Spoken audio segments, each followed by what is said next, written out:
حضرت عباس رضی اللہ تعالیٰ عنہ کون ہے؟ یہ حضور صلی اللہ تعالیٰ علیہ وسلم ہمارے اور آپ کے نبی کے چاچا ہیں، حضرت عباس رضی اللہ تعالیٰ عنہ۔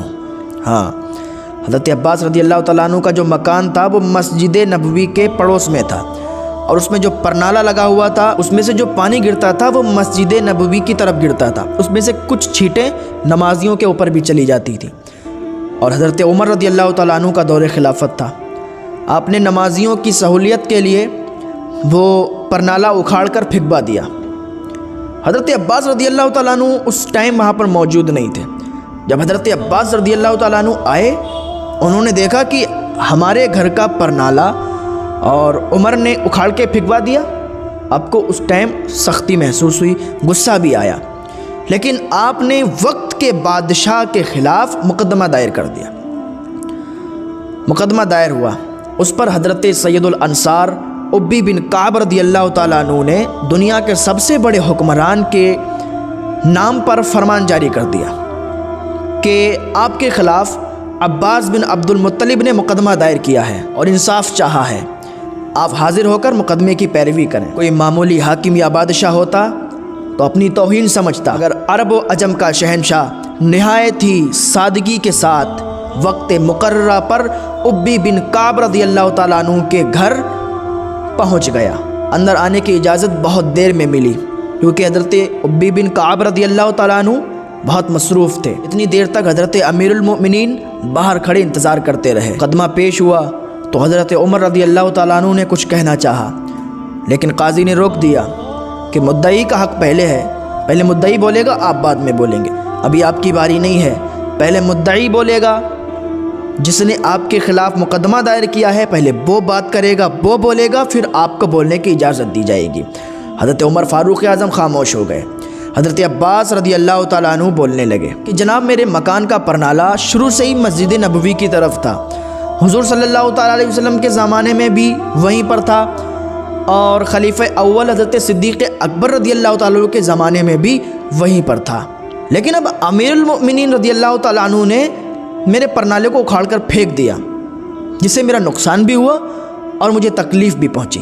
میری عرض ہے کہ مجھ سے انصاف کیا جائے۔ حضرت ابی بن کعب رضی اللہ تعالیٰ عنہ نے فرمایا کہ بے شک انصاف کیا جائے گا۔ پھر آپ نے کہا کہ فرمائیے امیر المؤمنین، اب آپ صفائی میں کیا پیش کرنا چاہتے ہیں، اب کیا کہنا چاہتے ہیں؟ حضرت عمر رضی اللہ تعالیٰ عنہ نے کہا کہ بے شک میں نے ہی پرنالہ اکھڑوایا ہے اور میں ہی اس کا ذمہ دار ہوں۔ محترم، جو پرنالے سے پانی گرتا تھا اس سے کچھ چھینٹیں اڑ کر نمازیوں کے کپڑوں پر پڑتی تھیں، تو میں نے نمازیوں کی سہولت کے لیے وہ پرنالہ اکھڑوا دیا، اور میں یہ سمجھتا ہوں کہ میں نے جو کیا ہے وہ صحیح کیا ہے، میں نے کوئی بھی ناواجب بات نہیں کی، پرنالہ اکھڑوا کے ناواجب فعل نہیں کیا ہے۔ ابی بن کعب رضی اللہ تعالیٰ عنہ نے حضرت عباس رضی اللہ تعالیٰ عنہ سے کہا کہ بولیے آپ اس میں کیا کہنا چاہتے ہیں؟ حضرت عباس رضی اللہ تعالیٰ عنہ نے کہا کہ حضور صلی اللہ تعالیٰ علیہ وسلم نے اپنی مبارک چھڑی سے زمین پر نشانات بنائے، پھر میں نے انہی نشانات پر اپنا مکان بنایا، اور جب میرا مکان بن گیا تو حضور صلی اللہ تعالیٰ علیہ وسلم کے حکم کے مطابق ہی میں نے وہاں پر اپنا پرنالہ لگوایا تھا۔ حضور صلی اللہ تعالیٰ علیہ وسلم نے فرمایا تھا کہ میرے کندھوں پر کھڑے ہو جاؤ اور پرنالہ یہاں پر لگا دو۔ میں نے ادباً انکار کیا، مگر حضور صلی اللہ تعالیٰ علیہ وسلم کے زیادہ اصرار پر میں نے حضور صلی اللہ تعالیٰ علیہ وسلم کے کندھوں پر چڑھ کے اور پرنالے کو یہاں پر لگایا تھا، جہاں سے اب امیر المؤمنین نے اسے اکھاڑ دیا ہے۔ حضرت ابی بن کعب رضی اللہ تعالیٰ عنہ نے فرمایا کہ محترم، کیا آپ اس واقعے کا کوئی گواہ پیش کر سکتے ہیں؟ حضرت عباس رضی اللہ تعالیٰ عنہ نے کہا کہ ہاں، ہم اس کے کئی گواہ پیش کر سکتے ہیں، اس وقت وہاں پر کئی لوگ تھے۔ حضرت ابی بن کعب رضی اللہ تعالیٰ عنہ نے فرمایا کہ لاؤ، پھر کوئی گواہ لاؤ۔ حضرت عباس رضی اللہ تعالیٰ عنہ باہر گئے اور کئی سارے گواہوں کو لے آئے، کیونکہ کئی لوگوں نے دیکھا تھا کہ حضور صلی اللہ تعالیٰ علیہ وسلم کے کندھوں پر حضرت عباس رضی اللہ تعالیٰ عنہ نے کھڑے ہو کر اور وہ پرنالہ لگایا تھا۔ جب گواہ آ گئے، گواہوں نے گواہی دے دی۔ جب گواہی ختم ہوئی تو دنیا کا سب سے بڑا حکمران، جو ابھی تک اپنی نگاہیں نیچی کیے ہوئے کھڑا تھا، فوراً آگے بڑھا اور حضرت عباس رضی اللہ تعالیٰ عنہ سے کہا کہ اے محترم، خدا کے لیے میرا قصور معاف فرمائیں، میری غلطی ہو گئی کہ میں نے حضور صلی اللہ تعالیٰ علیہ وسلم کے حکم کے مطابق لگا ہوا پرنالہ اور اس کو اکھڑوا دیا۔ اگر میں پہلے سے جانتا تو میری اتنی جرت کہاں ہے کہ جس پرنالے کو حضور صلی اللہ تعالیٰ علیہ وسلم نے لگوایا ہے میں اس کو اکھاڑ کے پھینکوں۔ محترم مجھے معاف کر دیں، مجھ سے غلطی ہوئی، یہ جو مجھ سے ہوا ہے لا علمی میں ہوا ہے۔ اب اس کی تلافی اس طرح ہو سکتی ہے کہ آپ میرے کندھوں پر کھڑے ہوں اور وہیں پر یہ پرنالہ لگا دیں۔ وقت کا بادشاہ کہہ رہا ہے کہ آپ میرے کندھوں پر کھڑے ہوں اور وہیں پر پرنالہ لگا دیں۔ حضرت ابی بن کعب رضی اللہ تعالیٰ عنہ نے فرمایا، ہاں امیر المؤمنین انصاف یہی چاہتا ہے اور آپ کو ایسا ہی کرنا چاہیے۔ تھوڑی دیر کے بعد لوگوں نے دیکھا کہ قیصر و کسریٰ جیسے بادشاہوں کو شکست دینے والا بادشاہ حکمران دیوار کے نیچے کھڑا ہے۔ حضرت عباس رضی اللہ تعالیٰ عنہ اس کے کندھوں پر کھڑے ہو کے اور پرنالہ لگا رہے ہیں۔ یہ ہے اسلام، یہاں بادشاہ اور غلام ایک ہی قطار میں کھڑے ہوتے ہیں۔ جہاں بادشاہ کھڑا ہوتا ہے اس کے قریب میں ہی غلام کھڑا ہوتا ہے، ایک ہی صف میں کھڑے ہیں محمود و ایاز، نہ کوئی بندہ رہا نہ کوئی بندہ نواز۔ یہ ہے اسلام۔ اسلام میں سختیاں نہیں ہیں، اسلام میں آسانیاں ہیں۔ دنیا بھر کی تاریخیں ٹٹول ڈالو لیکن ایسی اطاعت و محبت، عدل و انصاف کا کارنامہ تمہیں کہیں نہیں ملے گا۔ جب پرنالہ نصب ہو چکا، پرنالہ لگ چکا، تو حضرت عباس رضی اللہ تعالیٰ عنہ فوراً نیچے کودے، کہنے لگے امیر المؤمنین یہ جو کچھ ہوا ہے اس حق کے لیے ہوا ہے جو میرا تھا۔ اب جب آپ کی انصاف پسندی کی بدولت وہ حق میرا مجھے مل چکا ہے تو میں اس بے ادبی کی آپ سے معافی چاہتا ہوں اور اپنا پورا مکان مسجد کے نام وقف کرتا ہوں۔ حضرت عمر رضی اللہ تعالیٰ عنہ ایک بڑھیا کی خیرگیری کیا کرتے تھے، لیکن چند روز کے بعد آپ نے دیکھا کہ اس کا کام کوئی کر جاتا ہے، مجھ سے پہلے ہی کوئی اس کا کام کر جاتا ہے۔ تو حضرت عمر رضی اللہ تعالیٰ عنہ نے سوچا کہ آخر یہ کون شخص ہے کہ میرے آنے سے پہلے ہی وہ اس کا کام کر کے چلا جاتا ہے، وہ اس کے برتن مانج کے چلا جاتا ہے، وہ اس کے یہاں جھاڑو لگا کے چلا جاتا ہے، وہ اس کے یہاں روٹی پکا کے چلا جاتا ہے۔ ایسا کون سا شخص ہے جو مجھ سے پہلے آ کے اور یہ سارا کام کر کے چلا جاتا ہے؟ حضرت فاروق اعظم رضی اللہ تعالیٰ عنہ ایک دن وہیں پر رک گئے، ٹھہر گئے، کسی چیز کے پیچھے آپ چھپ گئے اور آپ نے دیکھا کہ آج میں دیکھوں گا کہ کون مجھ سے پہلے آ کے اور اس بڑھیا کا کام کر کے جاتا ہے۔ حضرت عمر فاروق اعظم رضی اللہ تعالیٰ عنہ چھپ گئے، دیکھا کہ رات کا جب ایک حصہ گزرا تو ایک انسان آیا، اس نے اس بڑھیا کے یہاں سارا کام جو بھی باقی تھا اس نے کیا، اور کرنے کے بعد جب جیسے ہی وہ باہر نکلا تو حضرت عمر فاروق اعظم ادھر سے گئے اور اس کی چادر پکڑ لی اور کہا کون ہیں آپ؟ جب آپ نے چادر پکڑی اور انہوں نے جب چہرے سے چادر ہٹائی وہ کوئی اور نہیں تھا، حضرت صدیق اکبر رضی اللہ تعالیٰ عنہ تھے۔ تو حضرت فاروق اعظم رضی اللہ تعالیٰ عنہ نے کہا کہ مجھے معلوم تھا کہ یہ کام آپ ہی کرتے ہیں، آپ کے علاوہ کوئی اور نہیں ہوگا۔ آج لوگ اسلام کو برا بھلا کہتے ہیں، اسلام ہے کیا؟ میں آپ کو بتاتا ہوں۔ اسلام میں اتنی آسانیاں ہیں، اسلام کٹھنائی نہیں ہے، اسلام میں سختی نہیں ہے، اسلام میں بہت آسانیاں ہیں۔ جو لوگ اسلام کو برا کہتے ہیں وہ خود برے ہیں، اسلام میں کمی نکالنے والے خود ان کے اندر کمیاں ہیں۔ حضرت ابو بکر صدیق رضی اللہ تعالیٰ عنہ جب خلیفہ بنے تو صبح اٹھے اور کپڑے لیے اور بازار کی طرف نکل گئے۔ جب بازار کی طرف جا رہے تھے تو راستے میں حضرت عمر فاروق اعظم رضی اللہ تعالیٰ عنہ اور حضرت ابو عبیدہ رضی اللہ تعالیٰ عنہ ملے۔ کہا ابو بکر کہاں جا رہے ہو؟ صبح صبح کہاں جا رہے ہو؟ کہاں کا ارادہ ہے؟ حضرت ابو بکر صدیق رضی اللہ تعالیٰ عنہ فرماتے کہ بازار جا رہے ہیں، کپڑے بیچنے کے لیے بازار جا رہے ہیں۔ تو یہ دونوں لوگ کہتے ہیں کہ ابو بکر تم تو خلیفہ بنا دیے گئے ہو، تمہارے اوپر تو خلافت کا بار ہے اور آپ بازار جا رہے ہیں، بازار میں کیا کیجئے گا جا کے؟ حضرت ابو بکر صدیق رضی اللہ تعالیٰ عنہ نے فرمایا کہ اپنے متعلقین کی پرورش کیسے کروں گا، اپنے گھر والوں کو کیسے پالوں گا؟ تو آپ دونوں نے کہا کہ چلو واپس چلتے ہیں اور ہم آپ کا وظیفہ مقرر کر دیں گے۔ تو حضرت ابو بکر صدیق رضی اللہ تعالیٰ عنہ ان دونوں لوگوں کے ساتھ واپس گھر آئے۔ تو ان دونوں لوگوں نے تمام مسلمانوں سے مشورہ کرنے کے بعد ابو بکر صدیق رضی اللہ تعالیٰ عنہ کا معمولی خرچ کا وظیفہ مقرر کر دیا۔ یہ ہے اسلام۔ وقت کا بادشاہ بازار میں کپڑوں کو لے کے جاتا ہے بیچنے کے لیے، اپنے متعلقین کی گھر والوں کی پرورش کرنے کے لیے بازار میں کپڑے بیچنے کے لیے جا رہا ہے، اور وقت کا بادشاہ وظیفہ لے رہا ہے اپنے گھر والوں کی پرورش کرنے کے لیے، اپنے متعلقین کی پرورش کرنے کے لیے۔ یہ ہے اسلام۔ حضرت فاروق اعظم رضی اللہ تعالیٰ عنہ کے دور خلافت میں یمن سے چادریں آئیں تو آپ نے سب کو ایک ایک تقسیم کر دی، ایک ایک چادر بانٹ دی، اور آپ نے بھی ایک چادر لے لی، اور پھر نماز کے وقت 2 چادریں اوڑھ کے تشریف لائے، خطبے کے لیے کھڑے ہوئے، فرمایا سنو اور اطاعت کرو۔ حضرت سلمان رضی اللہ تعالیٰ عنہ کھڑے ہو گئے کہ ہم ہرگز نہیں سنیں گے اور ہرگز اطاعت نہیں کریں گے۔ تو حضرت عمر فاروق اعظم رضی اللہ تعالیٰ عنہ نے فرمایا کیوں نہیں سنو گے، کیوں اطاعت نہیں کرو گے؟ تو حضرت سلمان رضی اللہ تعالیٰ عنہ عرض کرنے لگے کہ یا امیر المؤمنین، آپ نے سب کو ایک ایک چادر بانٹی، ہم کو بھی ایک دی، سب کو ایک ایک دی، لیکن آپ 2 چادریں اوڑھ کے آئے ہیں، آپ نے 2 چادریں لی ہیں۔ حضرت فاروق اعظم رضی اللہ تعالیٰ عنہ نے اپنے بیٹے کو بلایا، کہا عبداللہ ادھر آ اور بتا عبداللہ یہ کس کی چادر ہے؟ حضرت عبداللہ رضی اللہ تعالیٰ عنہ عرض کرنے لگے ابا یہ چادر تو میری ہے، ایک چادر آپ کو ملی تھی اور ایک چادر مجھے ملی تھی، میری چادر آپ نے لے لی تو اب آپ کے پاس 2 چادریں آ گئیں۔ تو حضرت عمر فاروق اعظم رضی اللہ تعالیٰ عنہ نے فرمایا کہ میرے پاس جو چادر ہے وہ میرے بیٹے کی ہے، میں نے بھی ایک ہی چادر لی تھی، یہ میں دوسری جو چادر اوڑھ کے آیا ہوں یہ میرے بیٹے کی ہے۔ تو یہ اسلام ہے، وقت کا بادشاہ بھی جو چادریں بٹنے کے لیے آئی ہیں ان میں سے ایک چادر لیتا ہے۔ جب یہ تمام واقعہ حضرت سلمان رضی اللہ تعالیٰ عنہ نے سنا، کہا اب آپ فرمائیں، اب ہم آپ کی بات کو سنیں گے بھی اور اطاعت بھی کریں گے۔ حضرت عمر رضی اللہ تعالیٰ عنہ نے اپنے عہد خلافت میں فرمایا کہ عمر کے لیے صرف اتنا جائز ہے کہ 2 کپڑے پہننے کے لیے اور حج وغیرہ کے لیے 1 سواری اور اپنے اہل و عیال کے لیے قریش کے ایک اوسط آدمی کے برابر خرچ لیا کرے۔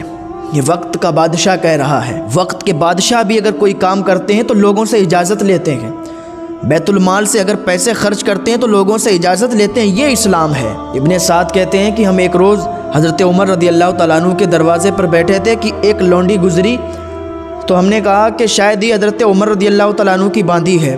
حضرت عمر رضی اللہ تعالیٰ عنہ نے فرمایا کیسی باندھی؟ آپ نے فرمایا عمر کو خدا کے مال میں سے باندھی رکھنا حلال نہیں ہے۔ تو ہم نے کہا پھر حلال کیا ہے؟ آپ نے فرمایا کہ عمر کے لیے 2 جوڑ کپڑے اور اہل و عیال کے لیے متوسط درجے کا کھانا، اس کے علاوہ میری وہی حیثیت ہے جو عام مسلمانوں کی ہے۔ حضرت عمر رضی اللہ تعالیٰ عنہ ایک مرتبہ ایک مشق اٹھا کے سر پہ لے جا رہے تھے، کسی نے پوچھا یا امیر المؤمنین، وقت کے بادشاہ ہیں، وقت کے بادشاہ ہیں، مشق اٹھا کے لے جا رہے ہیں۔ کسی نے پوچھا یا امیر المؤمنین یہ مشق آپ کیوں لے جا رہے ہیں؟ آپ نے کسی غلام کو بول دیا ہوتا وہ اٹھا کے لے جاتا۔ حضرت عمر فاروق اعظم رضی اللہ تعالیٰ عنہ فرماتے ہیں کہ میرے نفس کو غرور ہوا تو میں نے سوچا کہ اپنے نفس کو ذلیل کر۔ مولا کائنات حضرت علی رضی اللہ تعالیٰ عنہ کی زرہ کسی یہودی نے لے لی تھی، تو آپ کا ہی زمانہ خلافت تھا، آپ ہی بادشاہ تھے، قاضی کے دربار میں ملازم بن کر، مدعی بن کر حاضر ہوئے اور ساتھ میں اپنے بیٹے حسن کو لے گئے اور اپنے ایک غلام کو لے گئے۔ قاضی سے کہا کہ اس یہودی نے میری زرہ لے لی ہے اور میں اپنی گواہی کے طور پر اپنے بیٹے حسن کو لایا ہوں اور اپنے غلام کو لایا ہوں۔ تو قاضی نے کیا کہا تھا؟ قاضی نے کہا کہ باپ کے لیے بیٹے کی گواہی معتبر نہیں ہے، آقا کے لیے غلام کی گواہی معتبر نہیں ہے، لہٰذا آپ کسی اور گواہ کو لائیں، اگر آپ کے پاس کوئی اور گواہ ہیں تو ان کو پیش کریں۔ حضرت علی رضی اللہ تعالیٰ عنہ نے فرمایا کہ یہ حسن جس کے بارے میں نے حضور صلی اللہ تعالیٰ علیہ وسلم کے منہ سے کہتے ہوئے سنا ہے کہ حسن حسین جنتی نوجوانوں کے سردار ہیں، تو کیا جنتی نوجوان کے سردار کی گواہی آپ کے نزدیک معتبر نہیں ہے؟ تو وقت کا قاضی کہتا ہے کہ نہیں، آپ جنت کی بات کر رہے ہیں، آپ جنت کا ذکر کر رہے ہیں، ہم یہاں زمین کی بات کر رہے ہیں، ہم زمین پر ہیں اور آپ جنت کا ذکر کر رہے ہیں، لہٰذا اگر آپ کے پاس اور کوئی گواہ ہے تو آپ پیش کریں۔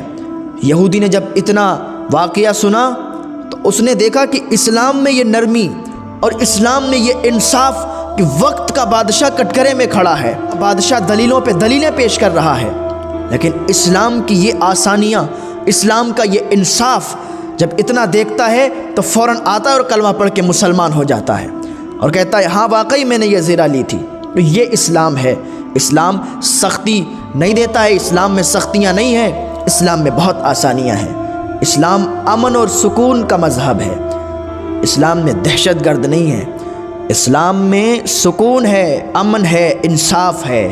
ہاں حضرت عثمان غنی رضی اللہ تعالیٰ عنہ رات کو اٹھ کر وضو خود بنا لیا کرتے تھے، تو آپ سے آپ کے غلام نے کہا حضور آپ ہمیں اٹھا لیا کریں، آپ کسی غلام کو آواز دے دیا کریں، وضو کے پانی کے لیے آپ کو لا کے فوراً دے دیا کریں گے۔ تو حضرت عثمان غنی رضی اللہ تعالیٰ عنہ جو بہت بڑے مالدار، بہت زیادہ پیسہ آپ کے پاس، حضرت عثمان غنی رضی اللہ تعالیٰ عنہ فرماتے ہیں کہ آپ بھی انسان ہو، غلام بھی انسان ہوتے ہیں، انہیں بھی نیند آتی ہے، انہیں بھی آرام کی ضرورت ہوتی ہے، تو مجھے یہ گوارا نہیں ہوتا کہ میں اپنے غلام کو اٹھاؤں کہ وہ مجھے پانی دے وضو کے لیے۔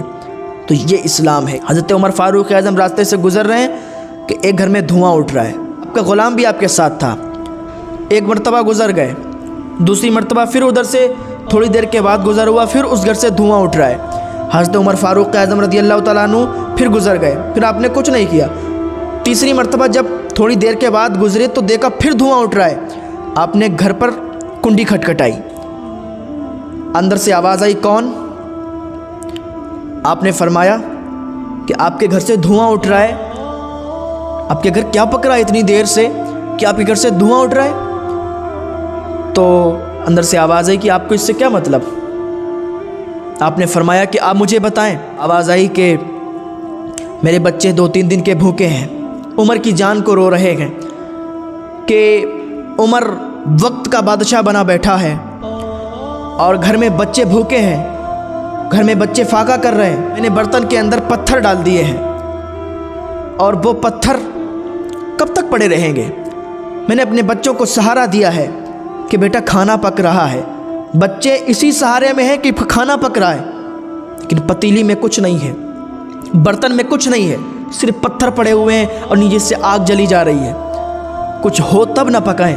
عمر کی جان کو رو رہے ہیں کہ وقت کا بادشاہ بنا بیٹھا ہے اور ہمارے بچے یہاں پھاکے کر رہے ہیں، ہمارے بچے یہاں بھوکے رو رہے ہیں، کیسا ہے یہ بادشاہ؟ حضرت عمر رضی اللہ تعالیٰ عنہ کی آنکھوں سے آنسو آ گئے، بھاگتے ہوئے گئے بیت المال سے کچھ راشن لیا، کندھے پہ لادا اور چلے اس عورت کے گھر، اس بوڑھی خاتون کے گھر کی طرف چلے۔ آپ کے غلام نے کہا حضور آپ یہ راشن میرے کندھے پہ لاد دیں۔ وقت کا بادشاہ، قیصر و کسریٰ جیسے بادشاہوں کو شکست دینے والا بادشاہ کہتا ہے قیامت کے دن بھی کیا میرا بوجھ تو ہی اٹھائے گا؟ آپ اپنے اوپر وہ وزن لاد کے اور اس بوڑھی خاتون کے یہاں پہنچے، وہ راشن جلدی سے رکھا اور آٹا گوندنے لگے، آٹا گوندا، سبزی پکانے کے لیے رکھ دی، سبزی پک رہی ہے، آٹا گوندھ رہے ہیں، آٹا گوندا، روٹی اپنے ہاتھوں سے پکائی، اپنے ہاتھوں سے پکا کے جلدی بلدی بچوں کو کھلائی، بچے کھا کے خوش ہو گئے۔ وقت کا بادشاہ آٹا گوندھ رہا ہے، چولہے میں لکڑیاں نہیں جل رہی تھی تو وقت کا بادشاہ چولہے میں لکڑیاں پھونک رہا ہے، آگ جلا رہا ہے۔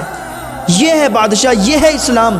آج اسلام میں کمی نکالنے والے کمی نکال رہے ہیں، اسلام کو غلط بتا رہے ہیں۔ اسلام میں کوئی کمی نہیں ہے، اسلام میں سختی نہیں ہے، اسلام میں بہت آسانیاں ہیں۔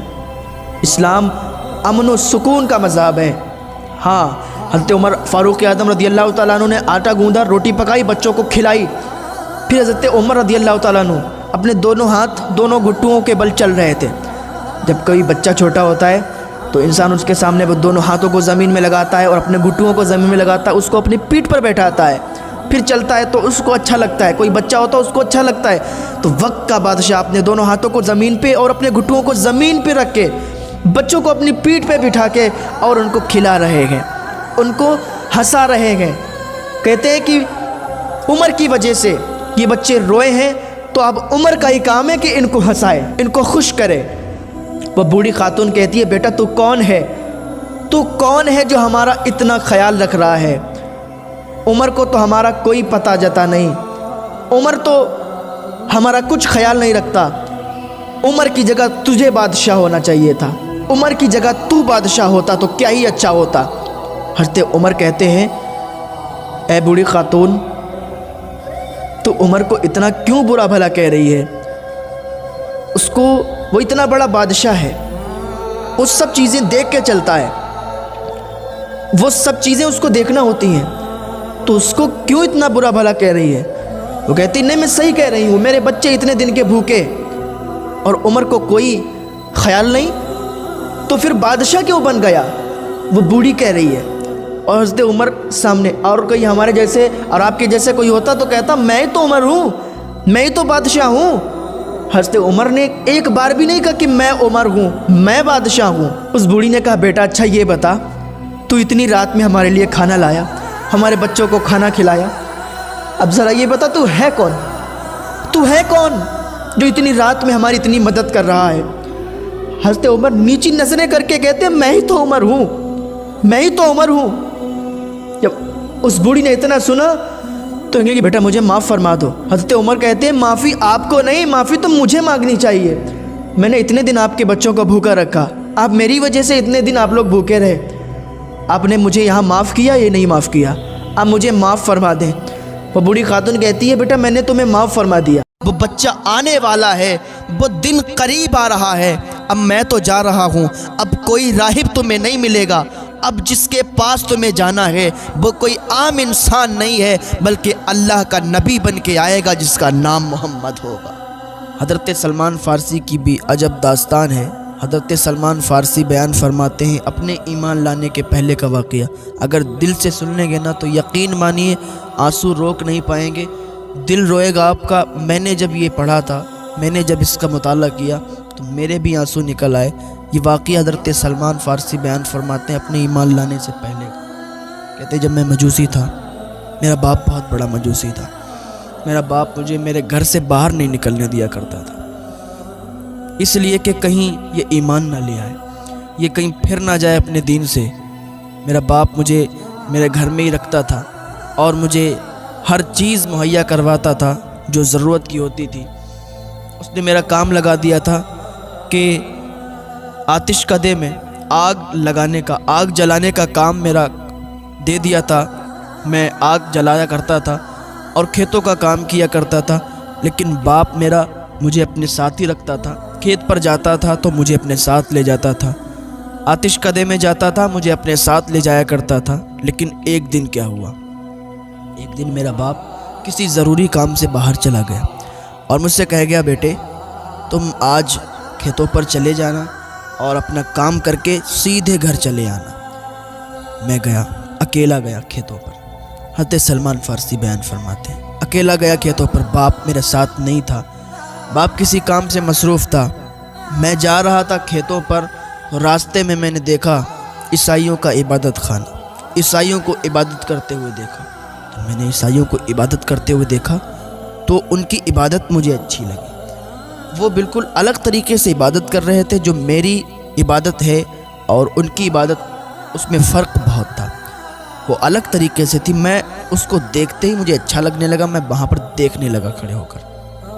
پھر کیا ہوا، حضرت سلمان فارسی بیان فرماتے ہیں کہ میں شام تک وہیں رہا، میں نے شام تک وہیں دیکھا عبادت خانے میں کچھ لوگ عبادت کر رہے ہیں، آ رہے ہیں جا رہے ہیں، عبادت کر رہے ہیں۔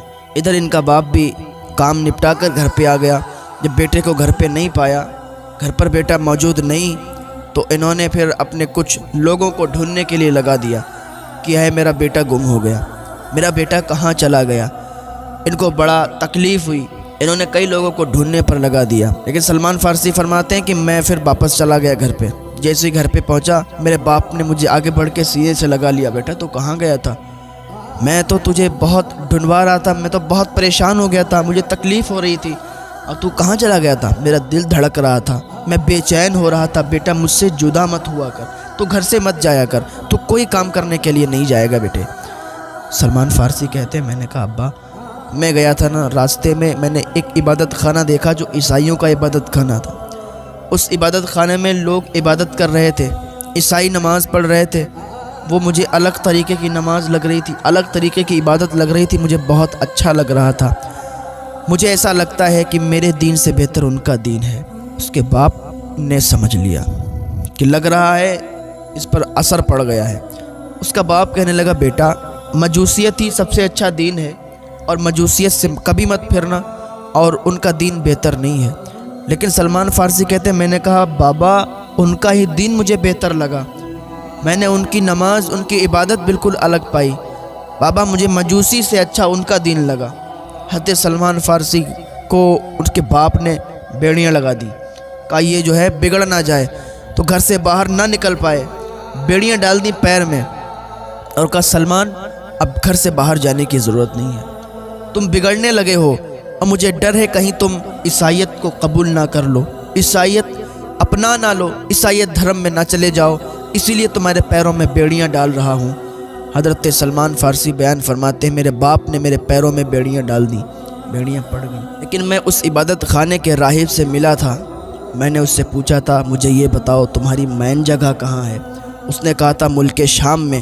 جب میرے باپ نے میرے پیروں میں بیڑیاں ڈالیں تو میں نے کسی ذریعے سے اس تک یہ خط پہنچایا کہ جب ملک شام کوئی قافلہ جائے تو مجھے ضرور بتانا، یا ملک شام سے کوئی قافلہ آئے تو مجھے ضرور بتانا۔ کچھ ہی دنوں میں ملک شام سے ایک قافلہ آ گیا۔ اس نے مجھے خط پہنچایا کہ ملک شام سے قافلہ آیا ہے، وہ کچھ ہی دنوں میں جانے والا ہے، اگر جاؤ تو آ جانا۔ حضرت سلمان فارسی بیان فرماتے ہیں کہ جیسے ہی مجھے خط ملا میں نے کسی طریقے سے اپنے پیروں کی بیڑیاں ہٹائیں اور چھپتے چھپتے وہاں سے نکلا، اپنے باپ کی قید سے باہر نکلا اور اس قافلے میں شریک ہو گیا۔ اس قافلے کے ساتھ چلتا رہا، ملک شام پہنچ گیا۔ جب ملک شام پہنچا تو وہاں ایک عبادت خانے میں پہنچا، ایک جگہ پہنچا، وہاں کے لوگوں سے میں نے پوچھا کہ یہاں سب سے بڑا راہب کون ہے، سب سے بڑا عیسائیت کو ماننے والا اور اس پر عمل کر کے چلنے والا کون ہے؟ تو لوگوں نے بتایا فلاں راہب ہے، فلاں جگہ چلے جائیں۔ میں اس جگہ کو تلاش کرتے کرتے اس جگہ پہنچا، واقعی جیسا لوگوں نے اس کے تعلق سے بتایا تھا وہ راہب ویسا ہی تھا۔ میں اس کی بارگاہ میں پہنچا، میں نے کہا مجھے عیسائیت قبول کرنا ہے اور مجھے اپنے دین کے بارے میں بتاؤ، میں آپ کے پاس رہنا چاہتا ہوں، آپ کی خدمت کرنا چاہتا ہوں، مجھے اپنے دین کے بارے میں آپ بتاتے رہنا، میں آپ کی خدمت میں لگا رہوں گا۔ راہب نے کہا اچھی بات ہے، تم یہاں رہو اور خدمت کرو اور میں تمہیں عیسائیت کے بارے میں بتاتا رہوں گا، میں تمہیں نصرانیت کے بارے میں بتاتا رہوں گا۔ حضرت سلمان فارسی بیان فرماتے ہیں کہ میں وہاں رہنے لگا، لیکن وہ راہب پھر مجھے اچھا نہیں لگا، اس لیے وہ لوگوں سے مال اکٹھا کر لیتا تھا، جو صدقہ وغیرہ خیرات آتی تھی وہ اکٹھا کر لیتا تھا، بجائے غریبوں میں تقسیم کرنے کے وہ اپنا مال جمع کرتا تھا، وہ الگ چھپا کے رکھ دیا کرتا تھا، غریبوں کے حق کو ان تک نہیں پہنچاتا تھا، غریبوں میں تقسیم نہیں کیا کرتا تھا، تو اسی وجہ سے وہ مجھے اچھا نہیں لگتا تھا۔ لوگ اسے بہت بڑا سمجھتے تھے، لوگوں کو اس کی حقیقت نہیں معلوم تھی۔ جب وہ مر گیا لوگ آئے اس کو دفن کرنے کے لیے، تو میں نے کہا کہ تم لوگ اس کو بہت بڑا سمجھتے ہو، لیکن یہ بہت بیکار انسان ہے، بہت خراب انسان ہے، لوگوں کو لوٹنے والا انسان ہے، غریبوں کا حق مارنے والا انسان ہے۔ لوگوں نے کہا تم کیا کہہ رہے ہو؟ کہ میں سچ کہہ رہا ہوں، اگر جاننا چاہتے ہو تو میرے ساتھ آ جاؤ۔ حضرت سلمان فارسی بیان فرماتے میں ان کو لے کے گیا اس جگہ پر جہاں اس نے سونے کو چھپا رکھا تھا، گھڑوں میں سونا بھر کے رکھا تھا۔ لوگوں نے جیسے ہی دیکھا کہ بہت سارے گھڑے، بہت سارا سونا رکھا ہوا ہے، بہت سارا مال و دولت ہے، تو لوگ یہ سمجھ گئے کہ واقعی یہ بہت برا انسان تھا۔ لوگوں نے پھر اسے سولی پر چڑھا دیا، پتھر مار مار کے اس کا جسم چھلنی کر دیا، اور وہ جو مال و دولت تھا وہ غریبوں میں تقسیم کروا دیا۔ اب وہاں پر دوسرے راہب کو رکھا گیا، اس عبادت خانے میں دوسرا راہب آ گیا، وہ واقعی بہت اچھا تھا۔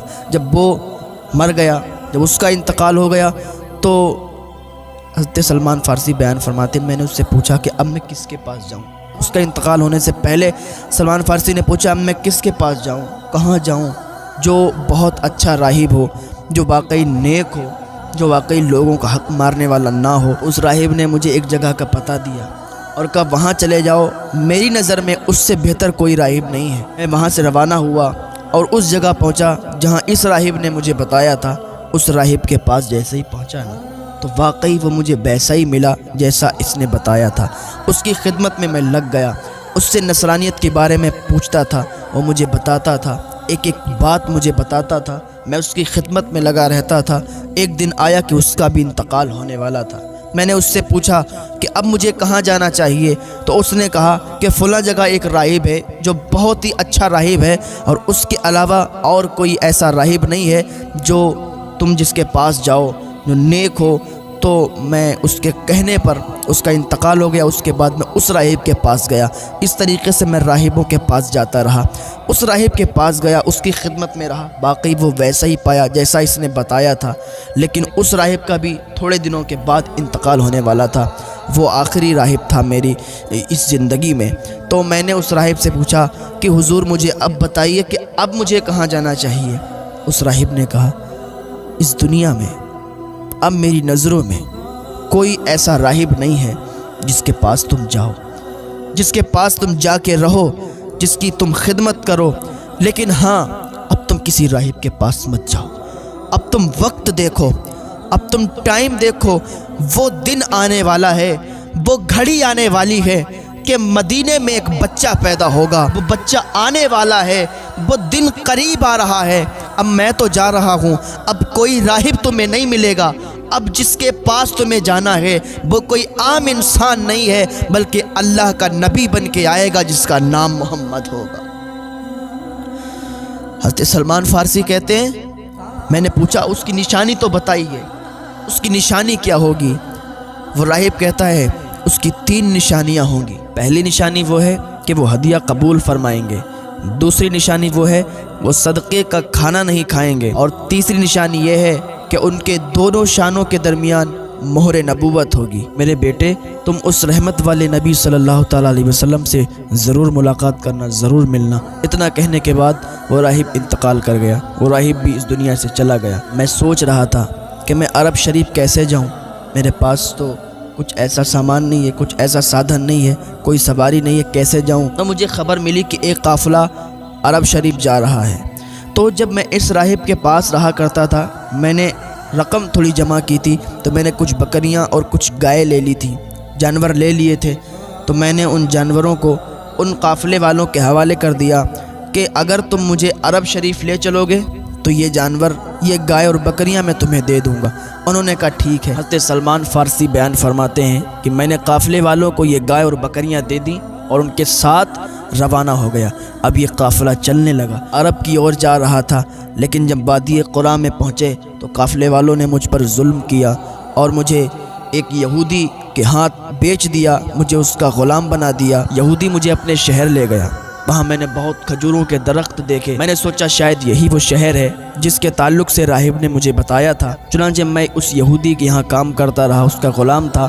تو ایک دن اس کا چچا زاد بھائی آیا، اس یہودی نے مجھے اپنے چچا زاد بھائی کے ہاتھ بیچ دیا، میں اب اس کا غلام بن گیا۔ چنانچہ وہ اس کا چچا زاد بھائی مجھے لے کر مدینہ منورہ پہنچا۔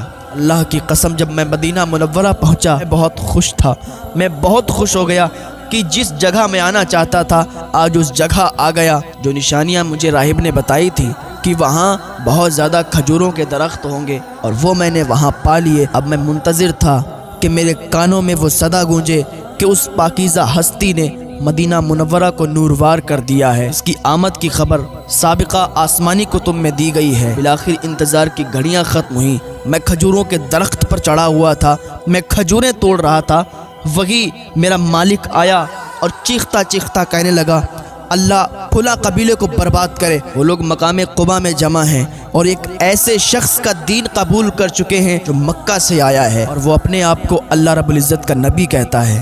اس قبیلے کے اکثر لوگ اپنے آباء و اجداد کا دین چھوڑ کر ایمان لا چکے ہیں۔ جب میں نے اپنے مالک کے چچا زاد بھائی کی یہ بات سنی تو میں اتنا خوش ہوا، اتنا خوش ہو گیا کہ گویا کہ میں اس کے اوپر گر جاتا، لیکن میں نے اپنے آپ کو سنبھال لیا کہ منزلیں قریب ہیں، اس ذات سے ملنے والے ہیں جس کے تعلق سے راہب نے بتایا تھا۔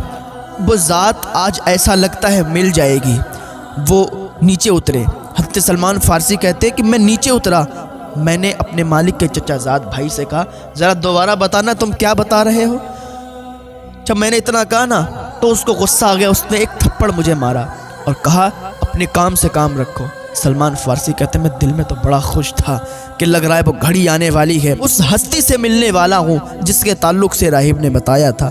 بڑے خوش تھے دل میں۔ حضرت سلمان فارسی فرماتے کہ میں نے کچھ رقم جمع کر رکھی تھی، میں اس رقم کو لے کر چپکے سے بازار گیا، بازار سے کچھ کھانے کی چیزیں خریدیں اور خریدنے کے بعد اس نبی کا پتہ ڈھونڈتے ڈھونڈتے اس نبی کی بارگاہ میں چلا گیا، اور جانے کے بعد میں نے وہاں پر جا کے اور کہا کہ حضور میں یہ چیزیں لایا ہوں، کھانے کی صدقہ لایا ہوں، اس صدقے کو آپ لے لیں۔ تو حضور صلی اللہ تعالیٰ علیہ وسلم نے صحابہ کرام کو بلایا اور کہا یہ صدقے کی کچھ چیزیں ہیں، یہ لو کھاؤ۔ پھر میں واپس چلا آیا، پھر میں نے کچھ رقم لی اور بازار گیا۔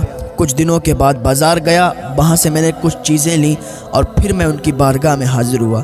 میں نے کہا حضور یہ میں کچھ چیزیں لایا ہوں آپ کے لیے، آپ کے صحابہ کے لیے، یہ کھا لیجئے۔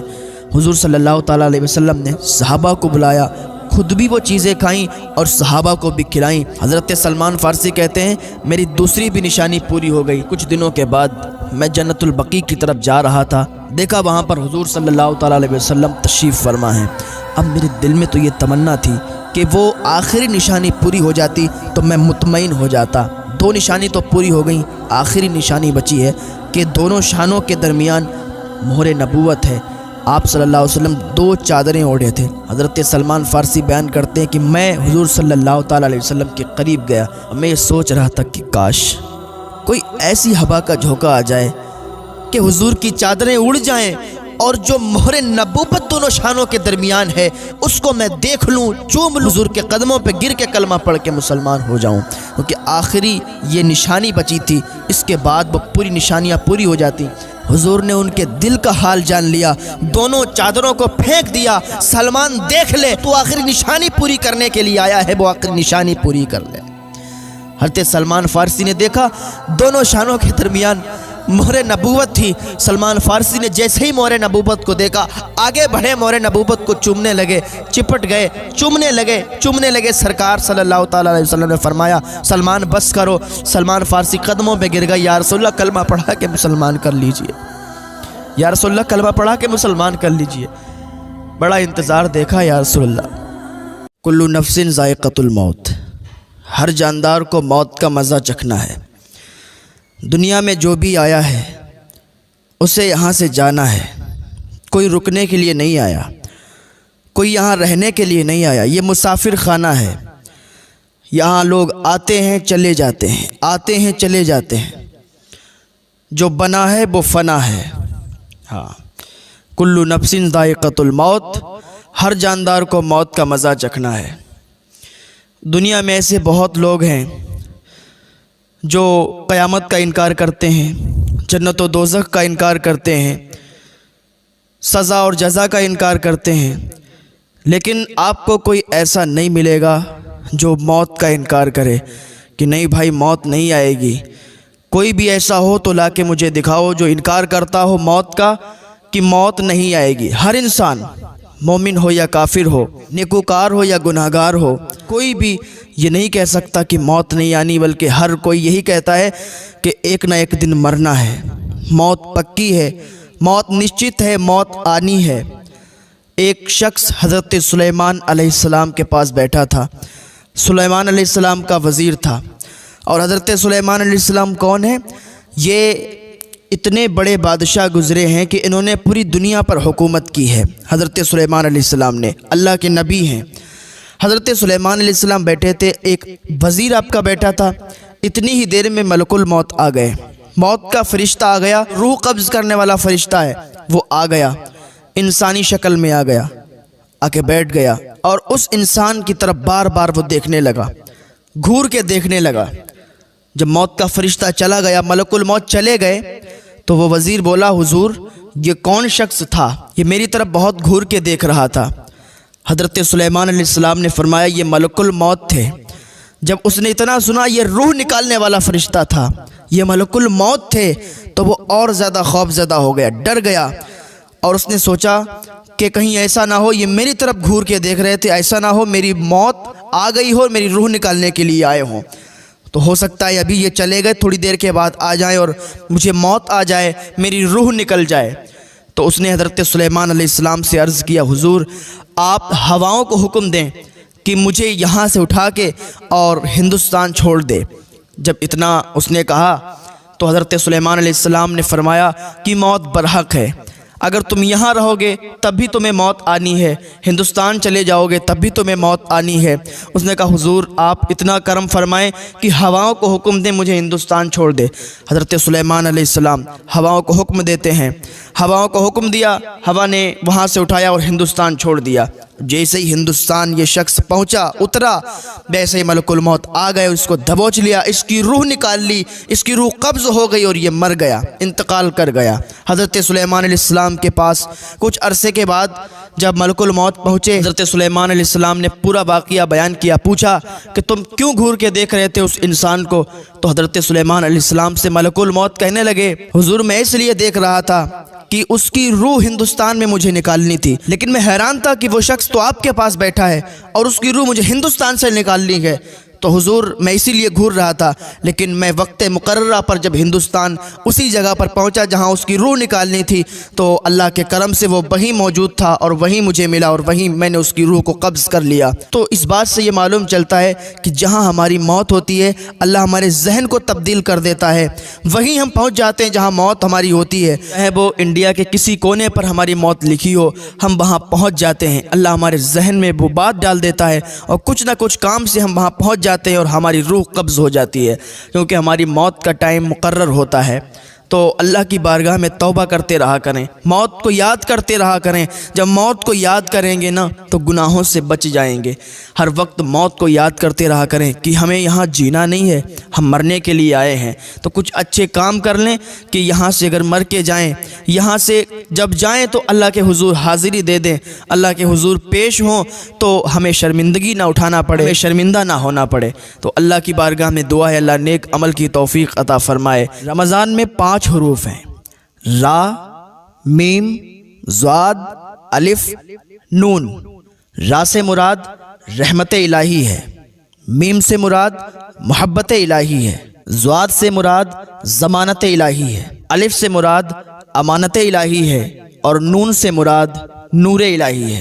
اور رمضان میں 5 خصوصی عبادتیں ہوتی ہیں، روزہ، تراویح، تلاوت قرآن، اعتکاف اور شب قدر کی عبادت۔ تو کوئی اگر سچے دل سے یہ 5 عبادتیں کرے وہ ان 5 انعام کا مستحق ہے، یعنی رحمت الہی اس کے قدموں کا بوسہ لے گی، محبت الہی سے اس کا دل سرشار ہوگا، میدان قیامت میں اللہ اس کا ضامن ہوگا، محشر کے تمام خوف سے وہ امن و امان میں ہوگا اور مرنے کے بعد اس کی قبر میں نور ہی نور ہوگا۔ رمضان کا مہینہ بے شمار فضائل و برکات کا حامل ہے۔ اس ماہ کی بزرگی اور رحمت کا اندازہ اس بات سے بھی لگایا جا سکتا ہے، اللہ تعالیٰ نے اپنے بندوں کی ہدایت کے لیے قرآن پاک کا نزول اسی مہینے میں کیا۔ حضرت سلمان فارسی رضی اللہ تعالیٰ عنہ بیان فرماتے ہیں کہ حضور صلی اللہ تعالیٰ علیہ وسلم نے ماہ شعبان کے آخری دن باز فرمایا، اے لوگو تمہارے پاس عظمت اور برکت والا مہینہ آ گیا، وہ مہینہ جس میں ایک رات 1000 مہینوں کی راتوں سے افضل ہے۔ اس ماہ میں جو کوئی ایک نیکی کرے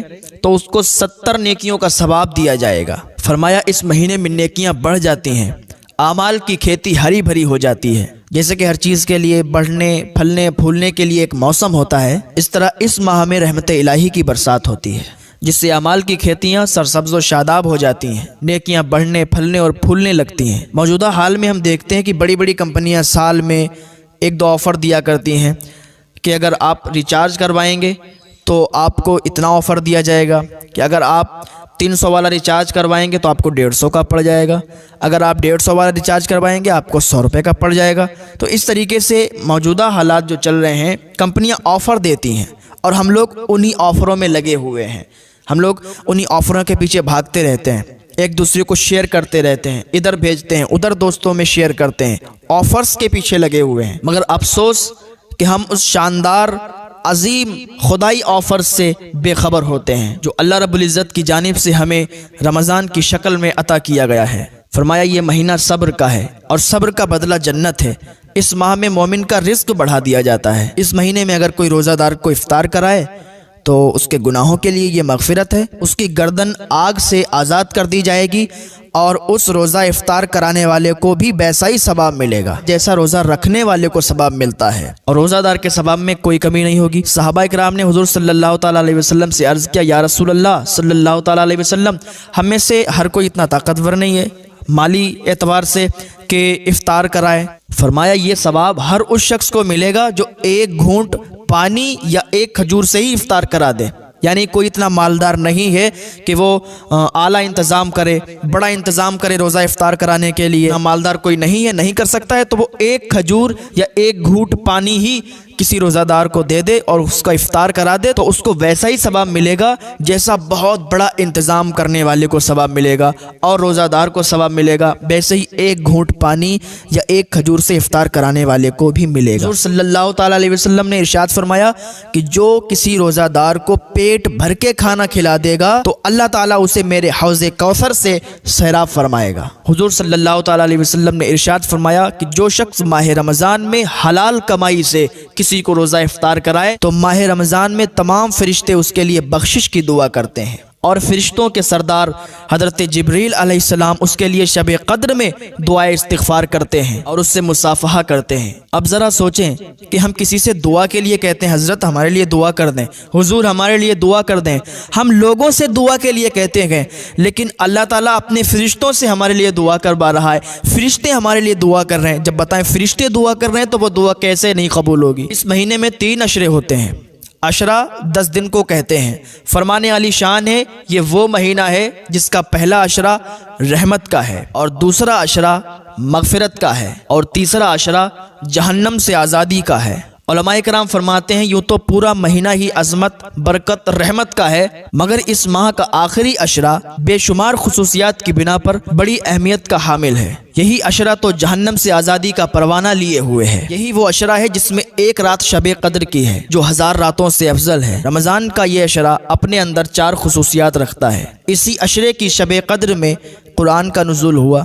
نمبر 2، یہ رات 1000 مہینوں سے افضل ہے۔ نمبر 3، اسی عشرے کی شب میں سید الملائکہ حضرت جبریل علیہ السلام تمام فرشتوں کے ساتھ زمین پر اترتے ہیں۔ نمبر 4، یہ رات تمام تر اپنی رحمتوں برکتوں کے ساتھ صبح صادق تک سایہ فگن رہتی ہے۔ رمضان کا آخری عشرہ اس لحاظ سے بھی بہت اہمیت کا حامل ہے، یہ عشرہ اعتکاف کا عشرہ ہے، جو تمام انبیاء علیہ السلام کی سنت اور فرض کفایہ بھی ہے کہ اگر پورے شہر یا بستی میں سے کوئی ایک آدمی بھی اعتکاف میں بیٹھ گیا تو تمام لوگ بری الذمہ ہیں، اور اگر نہیں بیٹھا تو سب گناہگار ہوئے۔ حدیث پاک میں ہے کہ قیامت کے دن ایک شخص دوزخ میں ڈالا جائے گا تو جہنم کی آگ اسے دور بھاگے گی۔ دروغہ جہنم حضرت مالک علیہ السلام اس سے کہیں گے تو اسے کیوں نہیں پکڑتی، اسے کیوں نہیں جلاتی؟ جہنم کی آگ کہے گی میں اسے کیوں کر پکڑوں، اس کے منہ سے تو روزے کی بو آتی ہے۔ دروغہ جہنم اس سے پوچھیں گے تو روزہ دار تھا؟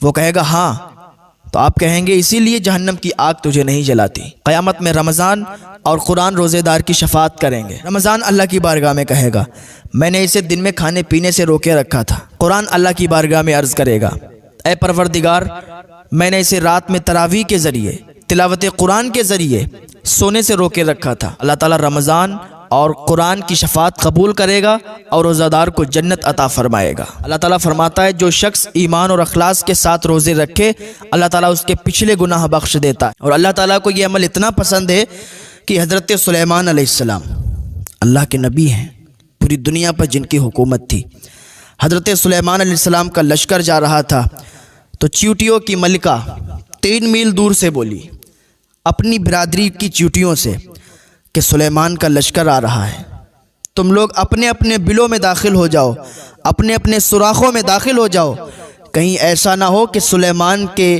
لشکر کے پاؤں کے نیچے کچلی جاؤ۔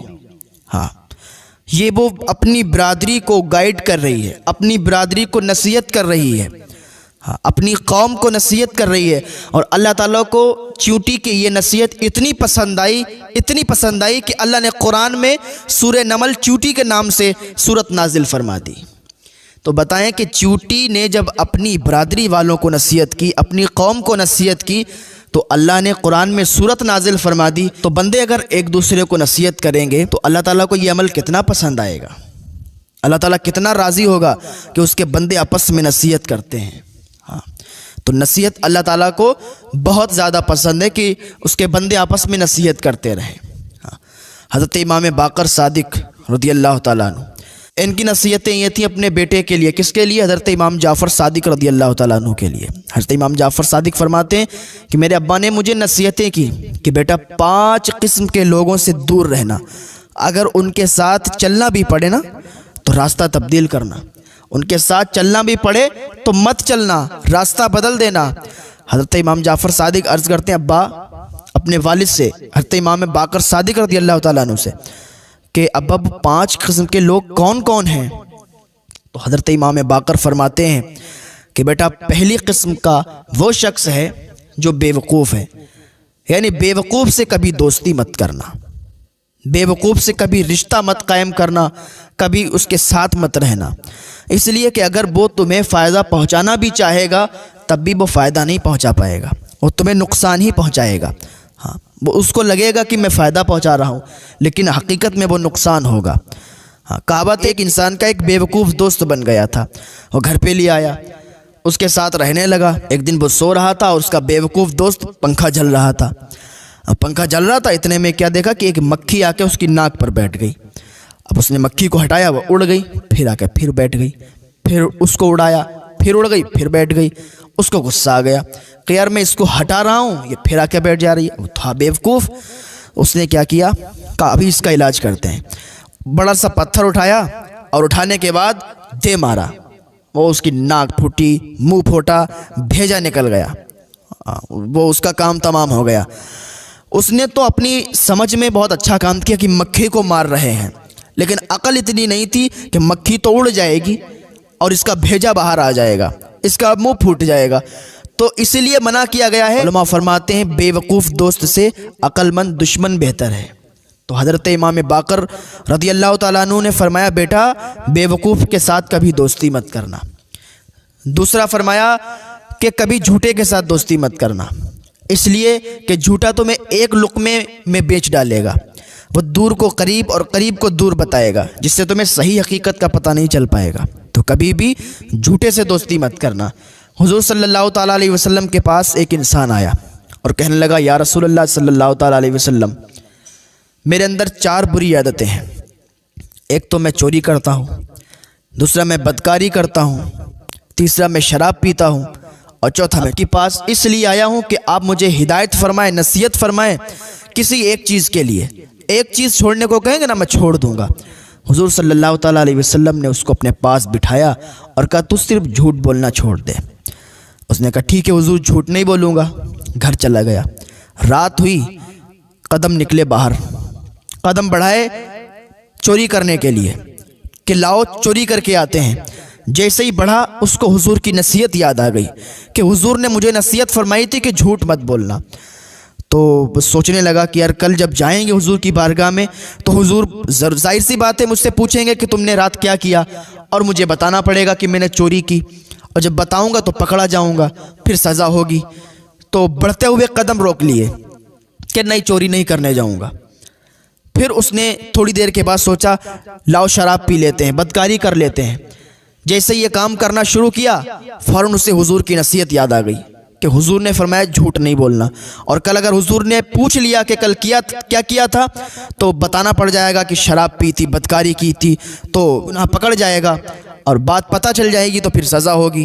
تو ظاہر سی بات ہے کہ حضور سے کیا ہوا وعدہ تھا، تو اس نے سوچا کہ پھر وعدہ خلافی ہوگی اگر جھوٹ بولوں گا، تو کہا چلو چھوڑو یہ بھی چھوڑو۔ صبح کو حضور کی بارگاہ میں حاضر ہوا، عرض کیا یا رسول اللہ صلی اللہ تعالیٰ علیہ وسلم آپ نے فرمایا تھا کہ جھوٹ نہیں بولنا۔ یا رسول اللہ میں نے جھوٹ چھوڑا کہ میرے اندر سے چوری بھی ختم ہو گئی، بدکاری بھی ختم ہو گئی، شراب بھی ختم ہو گئی۔ یا رسول اللہ میں نے صرف جھوٹ چھوڑ دیا اور سچ بولنا شروع کیا تو میرے اندر سے وہ تینوں گناہ ختم ہو گئے، گویا کہ اب میں چاروں گناہ سے پاک ہوں، جھوٹ بھی نہیں بولتا، شراب بھی نہیں پیتا، اور چوری بھی نہیں کرتا، بدکاری بھی نہیں کرتا۔ حضور صلی اللہ تعالیٰ علیہ وسلم خوش ہو گئے اور اس کے لیے دعا فرمائی۔ تو نصیحت سے بالکل فائدہ ہوتا ہے، اللہ تبھی تو فرماتا ہے کہ نصیحت کیجئے، اس لیے کہ نصیحت ایمان والوں کو فائدہ دیتی ہے۔ حضرت لقمان حکیم یہ اللہ تعالیٰ کو اتنی نصیحتیں ان کی پسند تھیں کہ اللہ تعالیٰ نے ان کی نصیحتوں کو قرآن کا حصہ بنا دیا، سورہ لقمان نازل فرمائی۔ لقمان حکیم نے اپنے بیٹوں کو بلایا، بیٹے ادھر آؤ۔ بچے آ کے بیٹھ گئے، کہنے لگے ہم نے 6000 نصیحتوں میں سے صرف 4 نصیحتیں تمہارے لیے چھوڑی ہیں۔ بچے عرض کرنے لگے ابا بتاؤ کیا نصیحتیں ہیں؟ کہا بیٹا جب کسی کے گھر جانا نا تو اپنی نگاہوں کی حفاظت کرنا، کیونکہ جب نگاہیں اٹھتی ہیں اور نگاہیں جب غلط پڑتی ہیں تبھی گناہ سرزد ہوتے ہیں، تبھی گناہ وجود میں آتے ہیں اور وہ گناہ کرنے کا دل چاہتا ہے۔ کہ ٹھیک ہے۔ کہ دوسری میری نصیحت یہ ہے کہ جب بھی کسی مجلس میں بیٹھنا تو اپنی زبان کو پابندی کے ساتھ بند رکھنا، یعنی زبان کو بیجا مت کھولنا، زبان سے کوئی بری بات مت کرنا، اور مجلس میں بیٹھ کر زیادہ مت بولنا۔ کہا بیٹا تیسری نصیحت یہ ہے کہ جب کھانا کھانے بیٹھنا دسترخوان پر تو کم کھانا، کیونکہ اچھی صحت کا راز، اچھی تندرستی کا راز کم کھانے میں ہے، تو اپنے معدے کی حفاظت کرنا۔ اور چوتھی نصیحت یہ ہے بیٹے نماز کو کبھی مت بھولنا، نماز کا جیسے ہی ٹائم آئے فوراً نماز پڑھنا اور اپنے دل کی حفاظت کرنا۔ سجدوں کو لمبا کرنا، یہ 4 نصیحتیں حضرت لقمان حکیم نے اپنے بیٹوں کو دی اور کہا 2 چیزوں کو کبھی مت بھولنا، ایک تو اپنے رب کو کبھی مت بھولنا اور دوسرا کبھی موت کو نہیں بھولنا۔ عرض کر رہا تھا کہ حضرت امام باقر صادق نے اپنے بیٹے امام جعفر صادق کو 5 باتوں کے لیے روکا کہ 5 لوگوں سے دوستی مت کرنا۔ کس سے؟ ایک تو بے وقوف سے دوستی نہیں کرنا، دوسرا جھوٹے سے دوستی نہیں کرنا، تیسرا فاسق آدمی سے دوستی نہیں کرنا جو علل اعلان گناہ کرتا ہے، اس سے کبھی دوستی نہیں کرنا۔ بیٹا جب وہ علل اعلان گناہ کرتا ہے، اللہ سے بغاوت کرتا ہے، جب وہ اللہ کا نہیں ہو سکتا تو تیرا کیسے ہو سکتا ہے؟ بیٹا اس سے کبھی دوستی نہیں کرنا۔ اور فرمایا چوتھا بخیل آدمی سے کبھی دوستی نہیں کرنا، اس لیے کہ اگر تمہیں کبھی کوئی ضرورت پڑے گی، پیسوں کی ضرورت پڑے گی اور تم اس سے کہو گے تو وہ ہاتھ اونچا کر لے گا اور نہ دینے کے طرح طرح کے بہانے بنائے گا، تو بخیل آدمی سے کبھی دوستی نہیں کرنا۔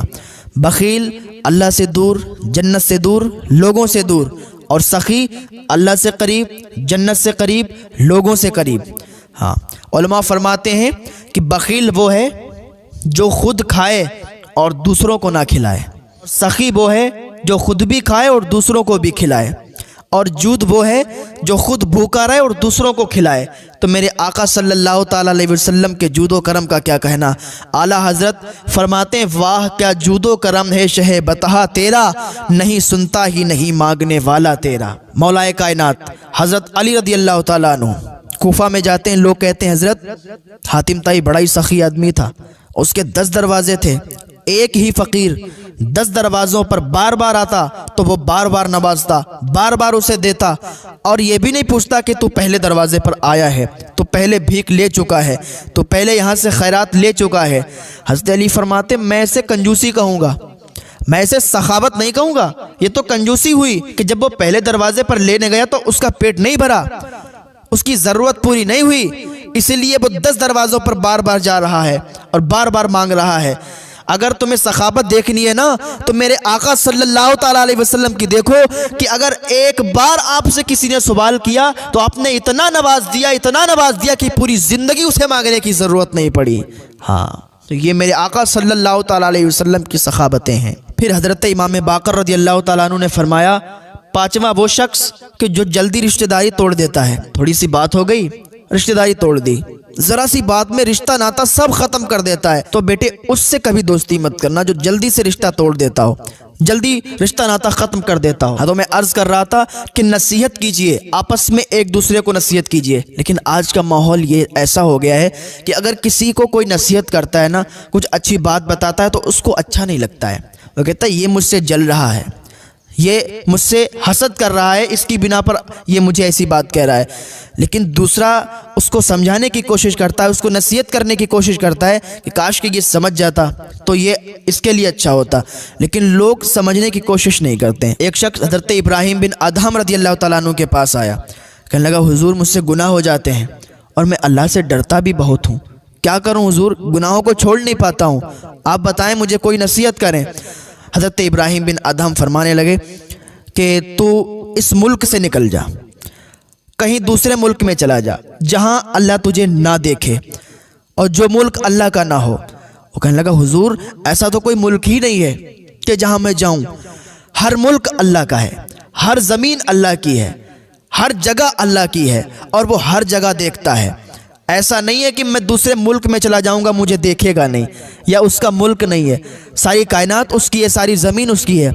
حضرت ابراہیم بن ادہم فرمانے لگے کہ تو پھر اس کا رزق کھانا چھوڑ دے، کسی اور کا رزق کھا۔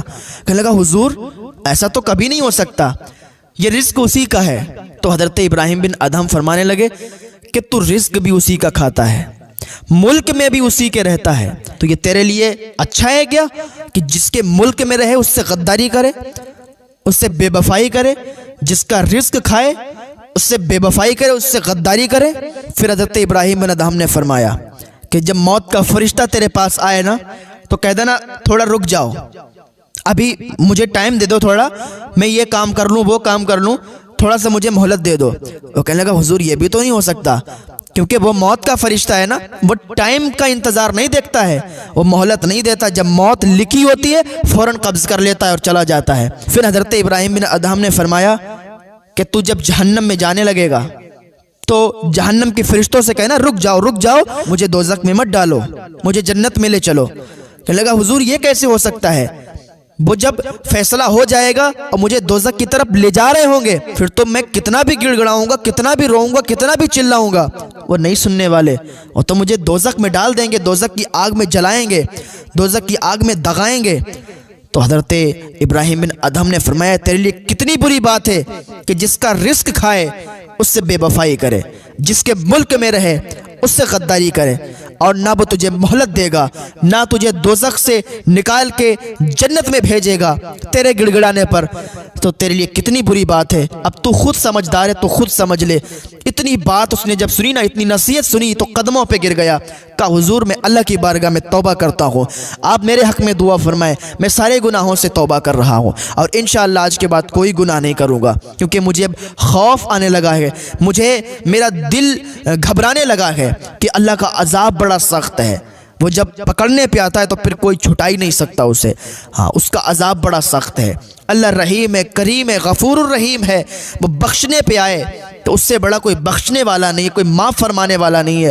اللہ تعالیٰ خود فرماتا ہے میرے بندے آ تو صحیح، میں توبہ قبول فرمانے والا ہوں، میں تیری توبہ قبول فرماؤں گا۔ تو کدھر جا رہا ہے؟ آ تو صحیح ایک بار۔ ایک ماں ہوتی کتنا پیار کرتی ہے، لیکن وہ اللہ تو 70 ماؤں سے زیادہ پیار کرنے والا ہے۔ وہی قہار و جبار بھی ہے، اس کی پکڑ سخت ہے، اس کی پکڑ سے کوئی نہیں بچ سکا، تو وہ معاف کرنے والا بھی ہے، پیار کرنے والا بھی ہے، اور قہار و جبار بھی ہے۔ تو اللہ کی بارگاہ میں سچے دل سے تائب ہو جائیں، سچے دل سے توبہ کریں، اللہ تعالیٰ آپ کو ایک توبہ سے معاف فرما دے گا۔ آپ کہاں ہو یار؟ سوچتے ہو کہ ہم توبہ کریں گے پتہ نہیں قبول ہوگی نہیں ہوگی، اللہ تو بلاتا ہے میرے بندے آ تو صحیح، میں تیری توبہ قبول فرماؤں گا۔ تو اللہ کی بارگاہ میں آپ آئیں اور اللہ کی بارگاہ میں گڑ گڑا کے رو کے دعا کریں، اللہ تعالیٰ تمہاری دعاؤں کو قبول فرمائے گا۔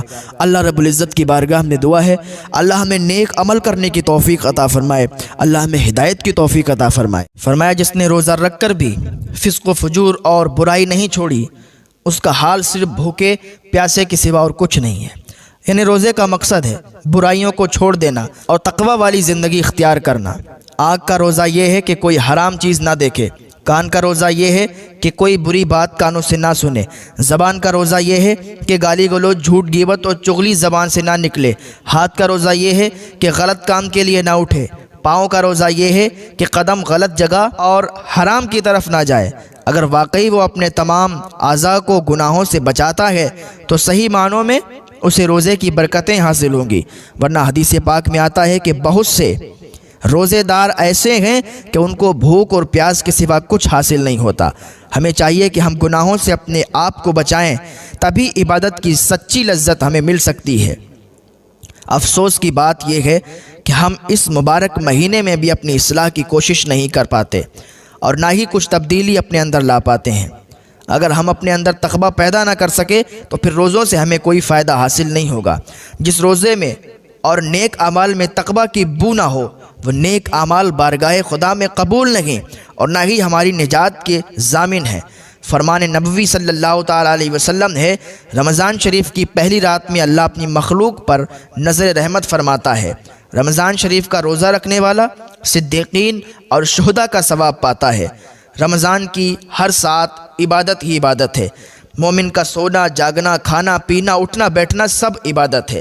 رمضان کے لیے پورے سال جنت کو سجایا جاتا ہے۔ ماہ رمضان میں ہی جنت کے 8 دروازے کھول دیے جاتے ہیں، جہنم کے 7 دروازوں کو بند کر دیا جاتا ہے اور شیاطین کو زنجیروں میں جکڑ دیا جاتا ہے۔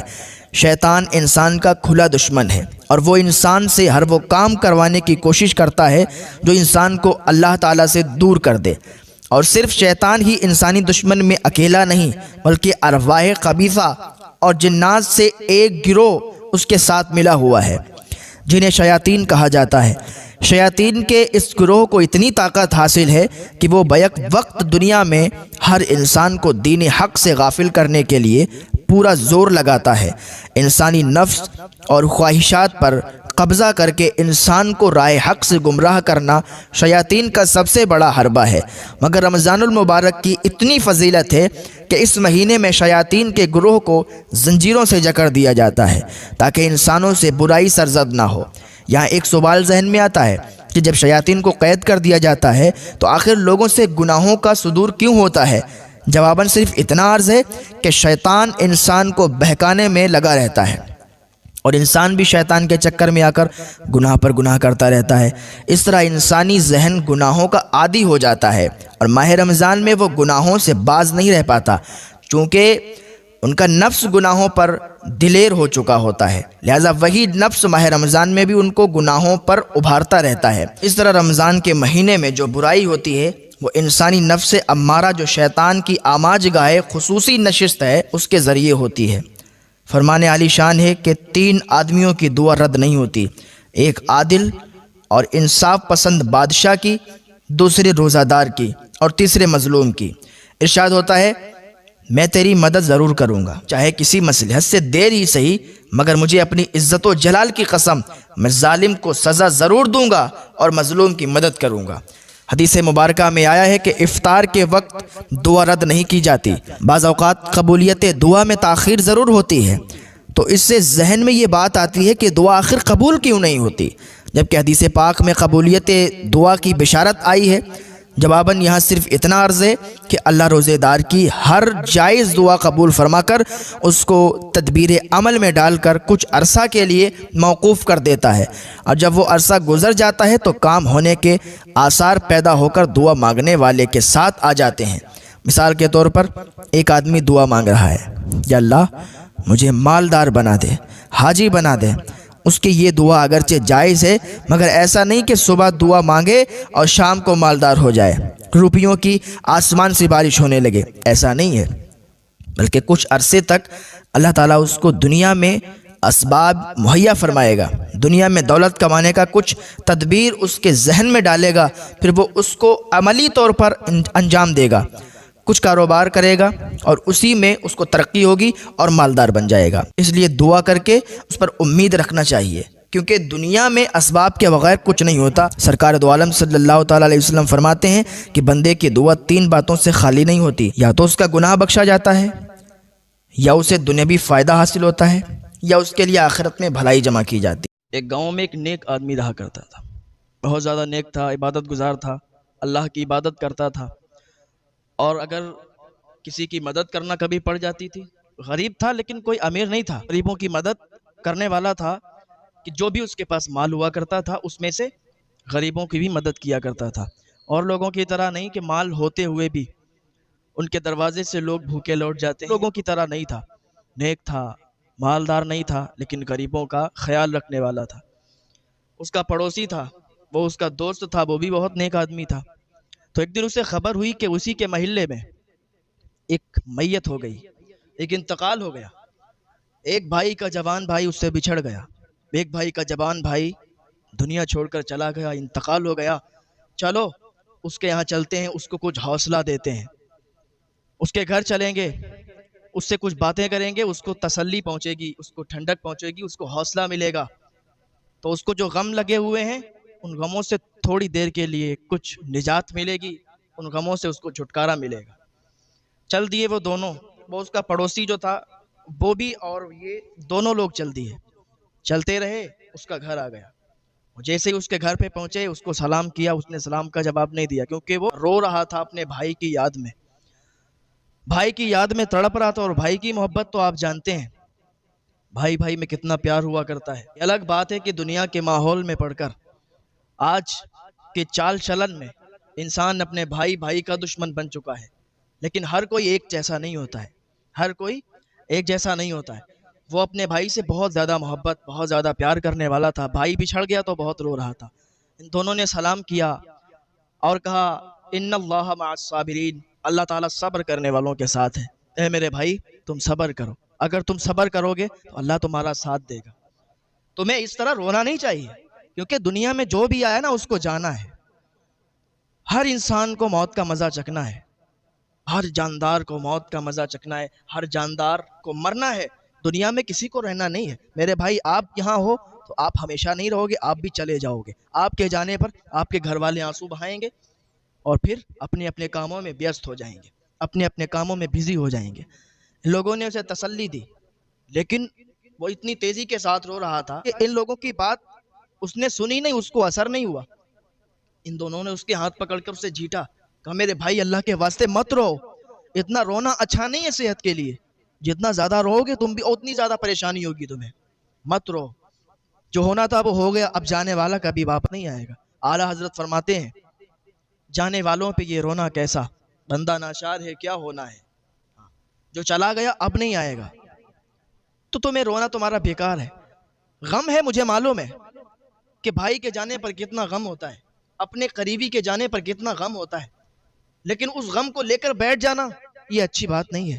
جب اس نے ان لوگوں کی باتیں سنی تو حوصلہ ملا، تسلی ہوئی، لیکن کہا میرے بھائیو، میں اس بات پر نہیں رو رہا ہوں کہ میرا بھائی بچھڑ گیا، میرا بھائی مجھ سے جدا ہو گیا، میرا بھائی میرے دل کا ٹکڑا تھا، میرا بھائی مجھ سے بہت پیار کرتا تھا، میں اپنے بھائی سے بہت پیار کرتا تھا، لیکن میں اتنا جانتا ہوں کہ جانے والا کبھی واپس نہیں آتا، اور یہ اللہ کی امانت ہے، اس نے اپنی امانت لے لی، تو کسی کو یہاں جینا نہیں ہے، کسی کو ہمیشہ یہاں رہنا نہیں ہے.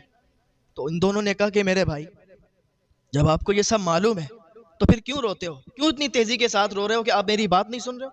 اس نے کہا میرے بھائی، ہم اس لیے نہیں رو رہے ہیں، بلکہ ہم اس لیے رو رہے ہیں کہ میرا بھائی جب مرا، میرا بھائی کا انتقال ہوا، ہم نے اس کو نہلایا، غسل کروایا، اس کو کفن دیا، اور دفن کرنے کے لیے قبر پہ لے گئے، دفن کر دیا، دفن کر کے لوگ واپس چلے آئے، لیکن میں نہیں آیا، میں اپنی بھائی کی قبر پر رک گیا.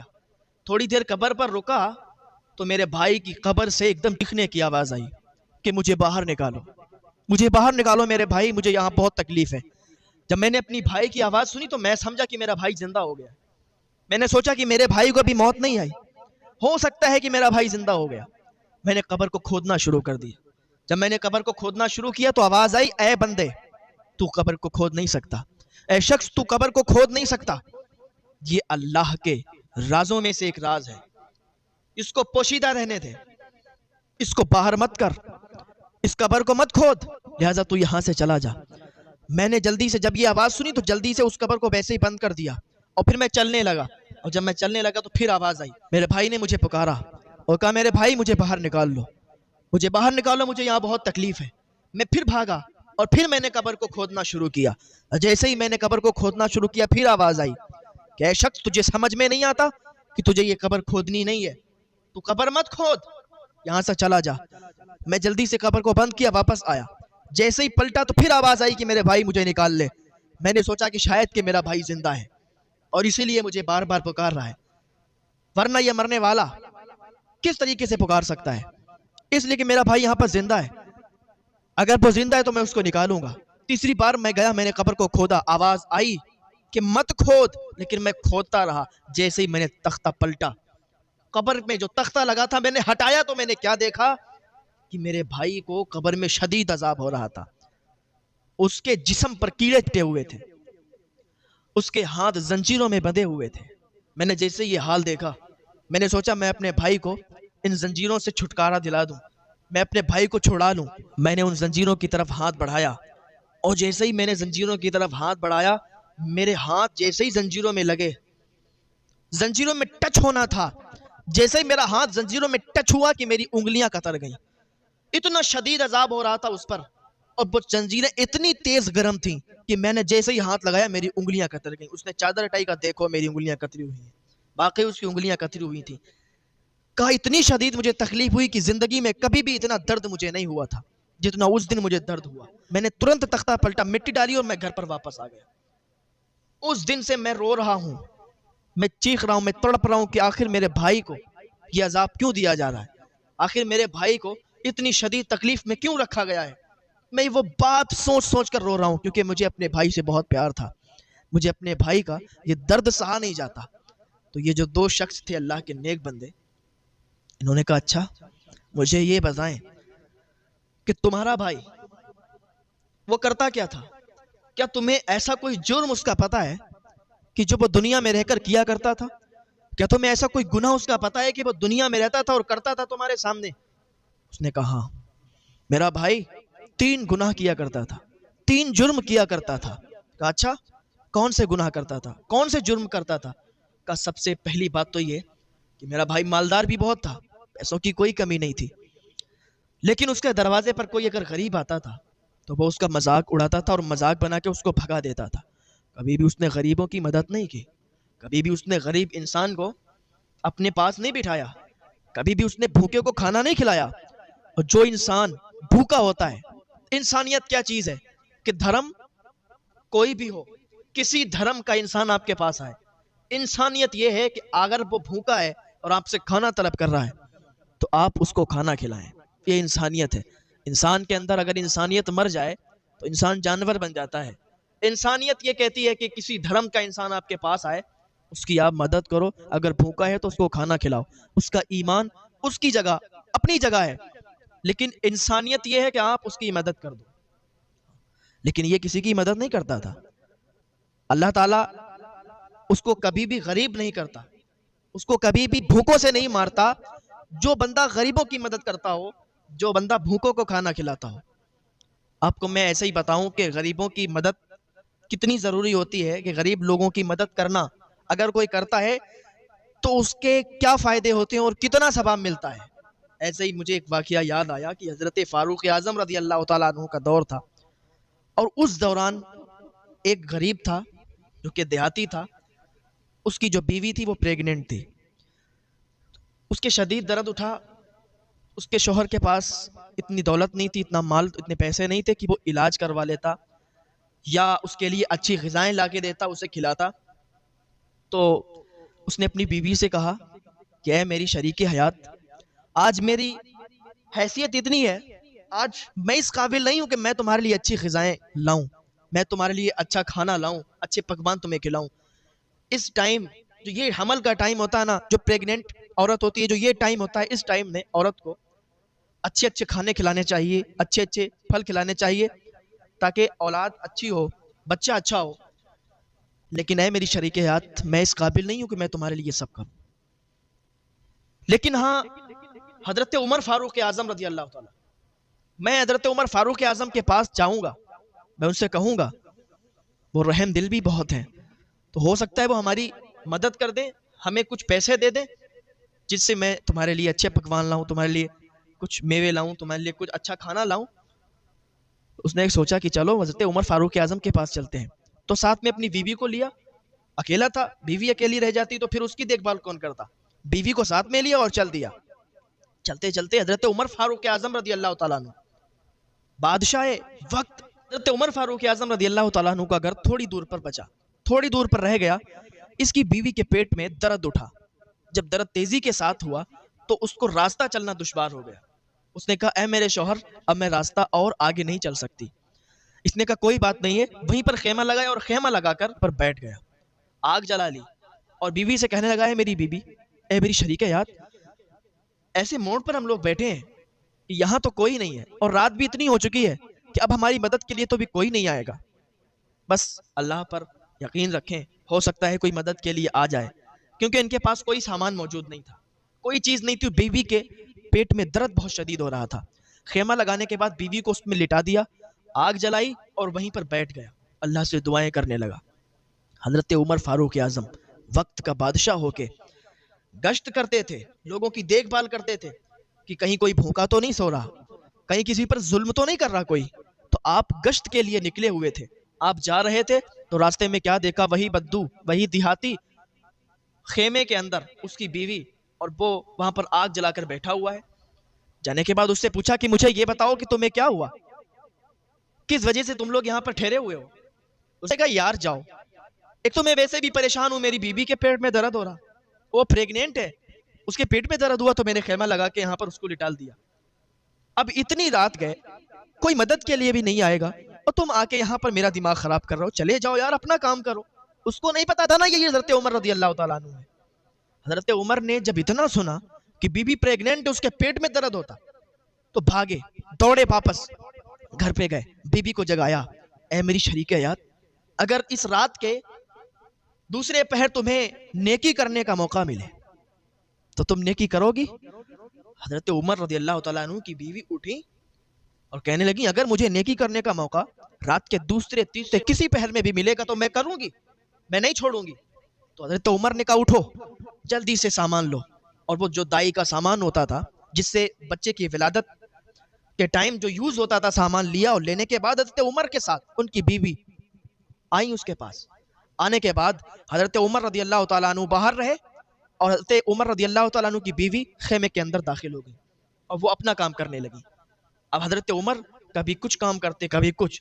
اب یہ بدو جو تھا، دیہاتی جو تھا، بھی حضرت عمر کو نوکر سمجھنے لگا. کبھی کہتا بھائی لکڑیاں ڈالو اس میں، آگ جلاؤ، کبھی کہتا بھائی پانی لاؤ، کبھی کہتا یہ کرو، کبھی کہتا وہ کرو، کیونکہ اس کو معلوم ہی نہیں تھا کہ یہی عمر ہے. حضرت عمر باہر بیٹھے اس کے نوکر بن کے اس کا کام کر رہے ہیں، اور حضرت عمر کی بیوی اس کی دائی بن کے اس کا کام کر رہی، اس کی بیوی کی دائی بن کے اس کا کام کر رہی. بچے کی ولادت جب ہوئی، بچے کے رونے کی جب آواز آئی، تو ان کی بیوی بولی کہ اے امیر المومنین، اے حضرت عمر، بچہ الحمدللہ سلامت ہے، بچہ سلامت ہے، بچہ ٹھیک ہے. جب اس بدو نے، جب اس دیہاتی نے یہ سنا کہ حضرت عمر یہی ہے، تو قدموں پہ گر گیا، پیر پکڑ لیے، مجھے معاف فرمائے، میں نہیں جانتا تھا کہ آپ ہی عمر ہیں، میں نہیں جانتا تھا کہ آپ عمر ہیں، آپ بادشاہ وقت ہیں. اس لیے کیونکہ میں نے تو دیکھا کہ آپ کبھی لکڑیاں چولہے میں ڈال رہے ہیں، کبھی میرے لیے پانی لا رہے ہیں، میں آپ کو پہچان ہی نہیں پایا، کیونکہ بادشاہ کا یہ کام نہیں ہوتا ہے. تو حضرت عمر نے اس کو پکڑا، اس کو اٹھایا اور سینے سے لگایا، اس کے ہاتھ پکڑ کر اٹھایا اور اپنے سینے سے لگایا، اور کہا یار ہم کوئی ایسے ویسے کے غلام نہیں ہیں، ہم تو محمد الرسول اللہ صلی اللہ تعالی علیہ وسلم کے غلام ہیں، اور ہمیں میرے حضور سے یہ سیکھ ملی ہے کہ دوسروں کی مدد کرو، دوسروں کی ہیلپ کرو، دوسروں کی پریشانیوں میں شریک ہو، دوسروں کی تکلیف کو اپنی تکلیف سمجھو. ہم اس لیے مدد کر رہے ہیں تاکہ ہمیں نیکی مل جائے، ہم نیکی کمانے کے لیے آپ کی مدد کر رہے ہیں. تو یہ حضرت عمر رضی اللہ تعالیٰ عنہ. تو نیکی، میں بات عرض کر رہا تھا کہ نیکی کرنا چاہیے، غریبوں کی مدد کرنا چاہیے اگر آپ استطاعت رکھتے ہیں. لوگ تو ایسے بھی ہیں کہ جن کے پاس کچھ بھی نہیں ہے لیکن پھر بھی وہ مدد کرتے ہیں. ہاں کیسے؟ اگر مال نہیں ہے تو کیا ہوا، اپنے جسم سے، اپنے ہاتھوں سے محنت کر کے ایک دوسرے کی مدد کرتے ہیں. عرض کر رہا تھا، اس نے بتایا کہ میرا بھائی 3 کام کرتا تھا. ایک کام کہ وہ غریبوں کی مدد نہیں کرتا تھا، ان کو رسوا کر کے دروازے سے بھگا دیتا تھا. اور دوسرا کام یہ کہ حرام اور حلال میں وہ تمیز نہیں کرتا تھا، حرام کمائی کماتا تھا اور حرام کھاتا تھا. کبھی بھی اس کے پیٹ کے اندر جائز کمائی کا لقمہ نہیں گیا، حرام کمائی اس نے کی. میں کہتا ہوں، میں نے اکثر تقریروں میں، بیانوں میں کیا ہے، کہا ہے کہ انسان اگر غلط کام کر کے حرام کمائی اگر وہ کرے گا، حرام کی دولت اگر کمائے گا، تو کہیں نہ کہیں اس کی دولت نکل جائے گی، خرچ ہو جائے گی، برباد ہو جائے گی، لیکن اس کا عذاب بہت سخت ہوگا. اگر آپ حرام کمائی کرتے ہیں تو آج سے ہی حرام کمائی کرنا بند کر دیں، کیونکہ اللہ برکت صرف حلال کمائی میں دیتا ہے، حرام کمائی میں نہیں دیتا. آپ کتنے بھی پیسے کما لو، کتنے بھی دولت کما لو، ایک دن ایسا آئے گا کہ ساری کی ساری دولت ختم ہو جائے گی اور ساری کی ساری دولت برباد ہو جائے گی. اور انسان دنیا سے بھی جاتا ہے خالی ہاتھ جاتا ہے، کوئی ساتھ میں کچھ نہیں لے جاتا.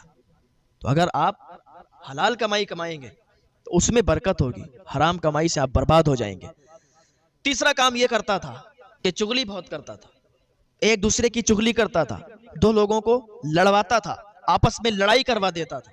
یہ اس کا کام تھا. یہ 3 اس کے کام تھے، اور انہی تینوں کاموں کی وجہ سے اسے عذاب میں مبتلا کر دیا گیا ہے. اس کے ہاتھوں کو زنجیروں سے، گرم زنجیروں سے، آگ کی زنجیروں سے باندھ دیا گیا ہے.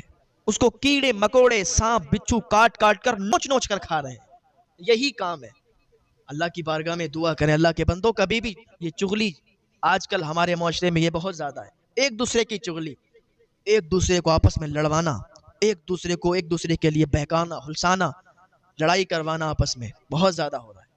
اللہ کے واسطے اس کام کو اپنے سے دور کر دیں، اس بیماری سے بچ جائیں. اللہ تعالی ہمیں نیک عمل کی توفیق